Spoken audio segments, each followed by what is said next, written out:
Picture Gollum and Lord of the Rings or the America's Cup yachting graphics. They're two examples of New Zealand's 3D graphics leading the world, and that's the market a business group is targeting to create a billion-dollar industry. Graphics so realistic and practical that one day they'll replace the dodgy instructions that come with kit sets, for example. Here's Simon Shepherd.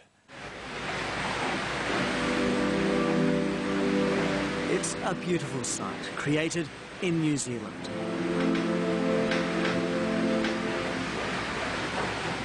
The $25 million super yacht Bristolian. Commissioned by a wealthy Brit, it was built in a shed in West Auckland, where another 3 are under construction.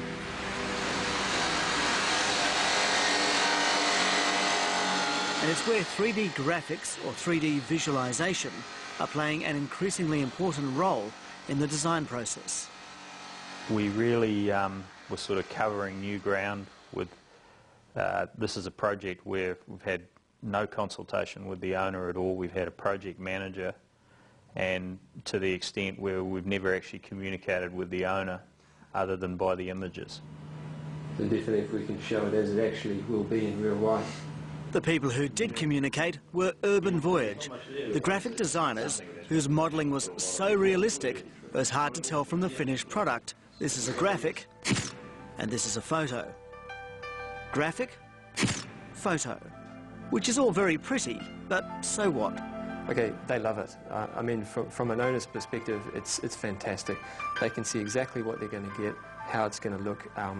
They just can't believe they can see something like this. And the owner can log in, see these pictures wherever they are, and suggest changes. That's really another value of 3D visualization, is the ability to collaborate over big distances. And one of the things that New Zealand has in abundance is a big distance between itself and its customers and potentially its suppliers. The push for a 3D industry was a spin-off from a deal between the Kiwi graphics company Right Hemisphere and the government. The company got an $8 million loan to stay in New Zealand. In return, it set up NextSpace, a graphics incubator with the aim of creating a billion-dollar industry in 10 years. Do you think it's achievable? I do. We're over 10 years. I think that's a pretty significant amount of time. And if you look at the types of savings, the millions and millions of dollars of savings already realised with this technology, I think that's an achievable goal. This is what he's talking about, savings in blue-collar industries like New Zealand Steel. This is a fly-through one of its massive steel mills, done so maintenance engineers can visualise the parts inside and then create an easy-to-understand maintenance schedule. The real difficulty is that a lot of the photographs would be of external componentry, and in a plant environment, you just can't walk into the middle of something and turn it off and pull it apart and take pictures. It's just not doable. The point is that, as humans, we understand the visual image so much quicker. If you just looked at getting someone to sit down and read through a manual on how to put your new barbecue together, or if you played a DVD, for instance, I would almost guarantee the guy watching the DVD is going to have that thing put together a lot quicker than the guy reading the manual. Which brings us to the next stage. The manuals of the future may be a 3D tutorial, like this one on how to install a window.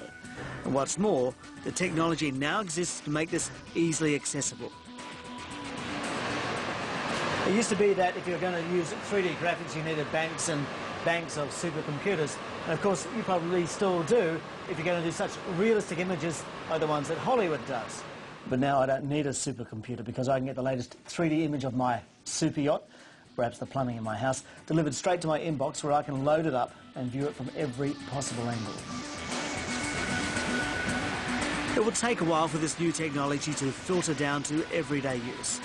So for the moment, New Zealand's 3D industry is focusing on the big dollars, wherever they are in the world.